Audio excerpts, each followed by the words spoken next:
हमारा next topic है basis of a vector space. तो बड़ा इंपॉर्टेंट टॉपिक है, इसे आप देखें। इसमें कहा जा रहा है हमारी first definition, if S equal to v1 v2 up to vn is a set of vectors in a finite dimensional vector space v, then S is called a basis for v if the first condition is capital S spans v and the second condition is S is linearly independent। तो ये दो criterias अगर एक subset किसी vector space का satisfy करे तो हम कहते हैं कि S क्या है, वो उस वेक्टर स्पेस V की बेसिस है। मैं इसे थोड़ा सा एक्सप्लेन करता हूँ कि इसमें क्या कहा जा रहा है। पहली बात तो ये कि यहाँ पे हमने जो सबसेट्स दिए हैं, सबसेट दिया है उसमें n वेक्टर्स हैं और जो हमारे पास वेक्टर स्पेस है हमने उसे फाइनाइट डायमेंशनल वेक्टर स्पेस दिया है। फाइनाइट डायमेंशनल वेक्टर स्पेस होने का मतलब ये है कि हम इस वेक्टर स्पेस के हर वेक्टर को as a linear combination of finite number of vectors लिख सकते हैं। अब हम आते हैं इस डेफिनेशन की डिटेल पे।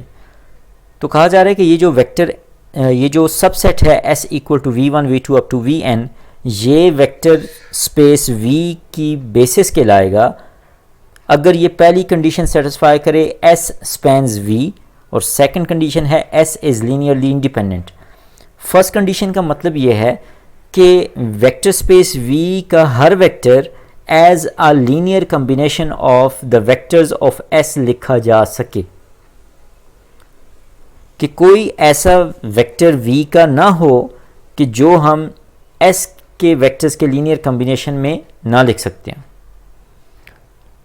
और दूसरी हमारी कंडीशन क्या है कि S is linearly independent, means कि S के अंदर ऐसा कोई वेक्टर ना हो जैसे हम S के ही बाकी वेक्टर्स के लीनियर कम्बिनेशन में लिख सकें। तो हमने लीनियरली इंडिपेंडेंट वेक्टर्स की डेफिनेशन को पढ़ा भी है, तो उसे आप यहाँ पे इम्प्लीमेंट करेंगे और साथ साथ आप ये भी देखेंगे कि क्या S सारी वेक्टर स्पेस V को स्पैन करता है या नहीं। अगर S सारी वेक्टर स्पेस V को स्पैन करे और S लीनियरली इंडिपेंडेंट वेक्टर्स पे मुश्तमिल हो तो फिर हम कहते हैं कि वो S जो है वो वेक्टर स्पेस V की बेसिस है। अब हम इस पे पहले एग्जांपल देखते हैं तो आपको यहाँ से ये कॉन्सेप्ट और क्लियर होगा। फर्स्ट एग्जांपल है the standard basis for r power n। हमने लास्ट जो हमारा टॉपिक था लीनियरली इंडिपेंडेंट सेट्स का, उसमें हम बताया था कि e1 e2 up to en linearly independent vectors हैं ऑफ r पावर n। यहाँ पे आप देख सकते हैं कि हम r पावर n के हर वेक्टर को as a linear combination of e1 e2 and up to so on en लिख सकते हैं। तो इसका मतलब ये है कि ये जो e1 e2 up to en vectors का जो सेट है, इसे अगर मैं S कह दूं तो ये सारी r पावर n को स्पैन करता है और हम ये ऑलरेडी बता चुके हैं कि ये लीनियरली इंडिपेंडेंट वेक्टर्स हैं, इसलिए दोनों कंडीशन सेटिस्फाई होती हैं। तो e1 e2 up to en ये r पावर n की बेसिस हैं जिन्हें हम स्टैंडर्ड बेसिस भी कहते हैं। इसके बाद यहाँ पे अगर इसका पार्टिकुलर केस r क्यूब के लिए देखा जाए तो उसमें हमारे पास i100 j010 और k001 है। इन वेक्टर्स की फॉर्म में हम r क्यूब को स्पैन कर सकते हैं, मींस फर्स्ट कंडीशन सेटिस्फाई करता है ये सेट। और दूसरा हम ये ऑलरेडी लास्ट लेक्चर में प्रूव कर चुके हैं कि i j और k लीनियरली इंडिपेंडेंट वेक्टर्स हैं, इसलिए दोनों कंडीशन सेटिस्फाई होती हैं। तो i j and k are the basis for the vector space r cube. इसके बाद हमारी नेक्स्ट एग्जांपल है the standard basis for Pn। Show that S equal to 1, x power 2 up to xn is a basis for the vector space Pn of polynomials of degree n or less. यहाँ पे set S मौजूद है जिसमें n+1 elements हैं और हमारी vector space है Pn जो कि कंसिस्ट करती है of all polynomials of degree less than or equal to n. यहाँ पे हम ऑलरेडी शो कर चुके हैं कि p naught, p one, p two up to p n ये लीनियरली इंडिपेंडेंट पॉलिनोमियल्स हैं। नेक्स्ट, अगर हमारे पास पी एन ऑफ एक्स का कोई भी एलिमेंट हो तो हम उसे as a linear combination of these vectors लिख सकते हैं।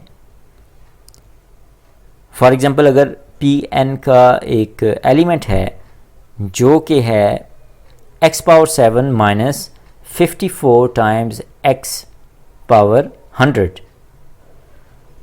तो यहाँ पे आप बाकी सारे कोफिशिएंट्स को ज़ीरो लें, लेकिन जो P7 होगा उसका कोफिशिएंट 1 लेना है और जो P100 होगा उसका कोफिशिएंट -54 लेना है। तो इन दोनों कोफिशिएंट्स के through as a linear combination of P7 and P100 हम वेक्टर जो पोलिनोमियल है x power 7 minus 54 x power 100 इसे as a linear combination of these standard vectors देख सकते हैं। इसलिए आप बाकियों के लिए भी इसे चेक कर सकते हैं। ये जो हमारे पास सेट ऑफ वेक्टर्स है S, ये Pn की स्टैंडर्ड बेसिस हैं। इसके बाद हमारी जो नेक्स्ट एग्जांपल है हम मैट्रिसेस से रिलेटेड देखते हैं। यहाँ पे कहा जा रहा है show that the matrices M1 equal to 1 0 0 0, M2 equal to 0 1 0 0, M3 equal to 0 0 1 0 and M4 equal to 0 0 0 1 form a basis for the vector space M22 of matrices of order 2 by 2। तो आप देख लें कि हमारे पास ये 4 वेक्टर्स हैं जो कि 2 by 2 के मैट्रिसेस हैं, और ये जो वेक्टर स्पेस है M22 जिसमें सारे 2 by 2 ऑर्डर के मैट्रिसेस हैं उनकी बेसिस बनाते हैं ये वेक्टर्स। हमने इस चीज़ को शो करना है। तो सबसे पहले हम ये शो करेंगे कि ये लीनियरली इंडिपेंडेंट वेक्टर्स हैं, और साथ हम फिर ये भी शो करेंगे कि हम हर वेक्टर को as a linear combination of these vectors लिख सकते हैं। आप देखें कि यहाँ पे कहा जा रहा है we must show that the matrices are linearly independent and span M22। To prove linear independence we must show that the equation C1 M1 plus C2 M2 plus C3 M3 plus C4 M4 equal to 0।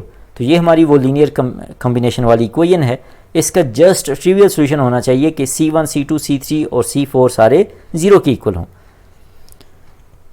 This equation 4 has only the trivial solution where 0 is the 2 by 2 0 matrix. ये right hand side पे जो 0 लिखा हुआ है इसे आप क्या assume करेंगे, this is the 0 matrix of order 2 by 2, and to prove that the matrices span M22 we must show that every 2 by 2 matrix of the form B equal to ABCD can be expressed as a linear combination of these 4 vectors M1 M2 M3 and M4। तो उनका linear combination लेके for particular C1 C2 C3 and C4 we can write B as a linear combination of these 4 vectors। तो ये हमारी equation 5 है। अब हम देखते हैं कि हमने किस तरह से इन क्वांटिटीज़ को देखना है। The matrix forms of equation 4 and 5 are, तो आप मैट्रिसेस की फॉर्म में M1 M2 M3 M4 की वैल्यूज़ और राइट हैंड साइड पे मैट्रिसेस पुट कर दें तो ये हमारी दो इक्वेशंस बन जाती हैं। अब हम देखते हैं कि क्या ये लीनियरली इंडिपेंडेंट वेक्टर्स हैं और क्या ये सारे सेट को वेक्टर स्पेस को स्पैन करते हैं या नहीं। आप अगर देखें तो यहाँ पे कहा जा रहा है which can be written as C1 C2 C3 C4 equal to 0 0 0 0। ये फर्स्ट इक्वेशन से आ गया। इसका मतलब क्या है कि C1 equal to 0, C2 equal to 0, C3 equal to 0 and C4 equal to 0। क्योंकि दो मैट्रिसेस आपस में इक्वल हों उनकी करस्पॉन्डिंग एंट्रीज भी आपस में इक्वल होती हैं, और इसके लिए मस्ट होता है कि दोनों मैट्रिसेस का ऑर्डर भी सेम हो। तो इसके करस्पॉन्डिंग हमें मिल रहा है कि C1 C2 C3 C4 सारे 0 हैं। इसके बाद सेकंड जो हमारे पास इक्वेशन है उससे हमें मिल रहा है कि C1 equal to A, C2 equal to B, C3 equal to C and C4 is equal to D। कि अगर हम C1 को A रखें, C2 को B रखें, C3 को C रखें, C4 को D रखें तो हमारी लीनियर कम्बिनेशन वाली इक्वेशन हमें मैट्रिक्स B दे देगी। चूँकि हमने मैट्रिक्स B को जनरली एज्यूम किया हुआ था इसलिए इसका मतलब ये है कि हम हर 2x2 मैट्रिक्स को इन वेक्टर्स के लीनियर कॉम्बिनेशन की फॉर्म में लिख सकते हैं। तो इसका मतलब ये है कि ये जो 4 vectors m1 m2 m3 m4 हैं, इनका जो सेट है वो बेसिस बन रहा है वेक्टर स्पेस m22 के लिए, जिसमें सारे 2x2 ऑर्डर के मैट्रिसेस हैं। यहाँ पे कहा जा रहा है कि more generally the m/n different matrices whose entries are 0 except for a single matrix of 1 form a basis for mn called the standard basis for mn। तो ये हमारे पास जनरल आइडिया है कि अगर हमारे पास m/n ऑर्डर के मैट्रिसेस हों तो उस केस में हमारे पास स्टैंडर्ड बेसिस क्या होंगी। तो आई होप यहाँ से आपको मैट्रिसेस के अलावा जनरली वेक्टर स्पेस की बेसिस का आइडिया क्लियर हो गया होगा कि कब एक सबसेट वेक्टर स्पेस का सबसेट उस वेक्टर स्पेस की बेसिस बनाता है। तो उसकी दो इम्पोर्टेंट कंडीशंस हैं। फर्स्ट ये कि वो सबसेट सारी वेक्टर स्पेस को स्पैन करे, मींस वेक्टर स्पेस का हर vector as a linear combination of the vectors of the subset लिखा जा सके। और दूसरी कंडीशन क्या है कि वो जो सबसेट है उसमें सारे जो वेक्टर्स हैं वो लीनियरली इंडिपेंडेंट वेक्टर्स होने चाहिए, मींस S एक लीनियरली इंडिपेंडेंट सेट होना चाहिए। तो जब ये दोनों कंडीशन सेटिस्फाई होंगी तो फिर वो सबसेट गिवन वेक्टर स्पेस की बेसिस बनेगा। आई होप आपको ये बात क्लियर हो गई होगी। See you in the next lecture. Thank you.